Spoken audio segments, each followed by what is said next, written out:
ভাঙন রোধের চেষ্টা করার শেষ নেই সুন্দরবন উন্নয়ন মন্ত্রী বঙ্কিম হাজরা। কপিলবনে মন্দির মাত্র 400 মিটার দূরে। নদী বাঁধ ভাঙতে ভাঙতে ইতিমধ্যে কপিলবনে মন্দিরকে গ্রাস করার চেষ্টা চালিয়ে যাচ্ছে।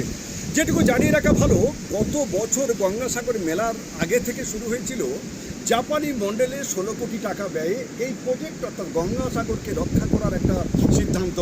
সেই মতো তৈরি হয়েছিল পাইলট প্রজেক্ট। সেই প্রজেক্ট কিন্তু বিষবাউ জলে ইতিমধ্যে সমুদ্র গর্ভে চলে গিয়েছে। আরেকটু জানিয়ে রাখবো, এই কপিলবনি মন্দির কিন্তু এখন থেকে প্রায় 4 কিলোমিটার দূরে সমুদ্র গর্ভে ছিল। আস্তে আস্তে ভাঙতে ভাঙতে এখন এখানে এসে দাঁড়িয়েছি। আর সেই কপিলবনি মন্দিরের দূরত্ব সমুদ্র থেকে মাত্র 400 মিটার। আর এই বর্ষায়, অর্থাৎ এই যে আসছে গঙ্গাসাগরের মেলা, সেই মেলায় কি এই গঙ্গাসাগরের কাছে কপিলমুনি মন্দির থাকবে? তীর্থযাত্রীরা কি কপিলমুনিকে দর্শন পাবে? সেটা নিয়ে প্রশ্ন উঠছে।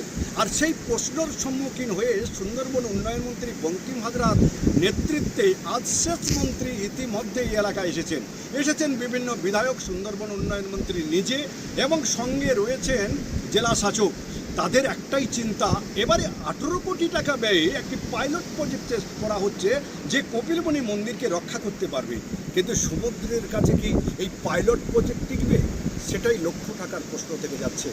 দেখা যাক, আগামী দিনই বলে দেবে গঙ্গাসাগর মেলার কপিলবনিকে দর্শন পাবে কিনা তীর্থযাত্রীরা। অর্থে আমাদের একটা চেন্নাই আইআইটিকে দিয়ে আমরা একটা সার্ভে করিয়েছি, সেটার উপরে পর্যালোচনা চলছে।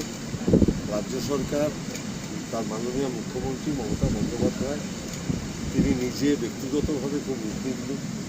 তিনি এই যে আমার সাথে মন্ত্রী বঙ্কিম ঘোষ আছেন, এমএলএ আছেন সমীরবাবু সরকারজি, এবং ডিএম সাহেব আছেন, আমার প্রিন্সিপাল সেক্রেটারি প্রভাত মিশ্র, পুরো টিম আছে। আমরা সবাই মিলে আলোচনা, এসপি সাহেব আছেন, আমরা সবাই মিলে আলোচনা করলাম যে কিভাবে এই ব্যাপারটাকে শর্ট আউট করা যায়। এখন সামনে গঙ্গাসাগর জানুয়ারি মাস, আমাদের এখন প্রথম লক্ষ্য হচ্ছে যাতে পুণ্যার্থীদের কোনো অসুবিধা না হয়। কারণ আমাদের বাংলায় প্রবচন আছে, সব সাগর বারবার গঙ্গাসাগরে।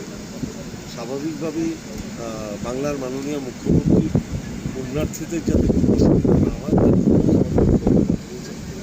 আমরা দেখলাম, সব কথা বললাম, সবার সাথে কথা বললাম, যাতে কারোর কোনো অসুবিধা না হয় সেই ব্যাপারটা আমরা দেখছি।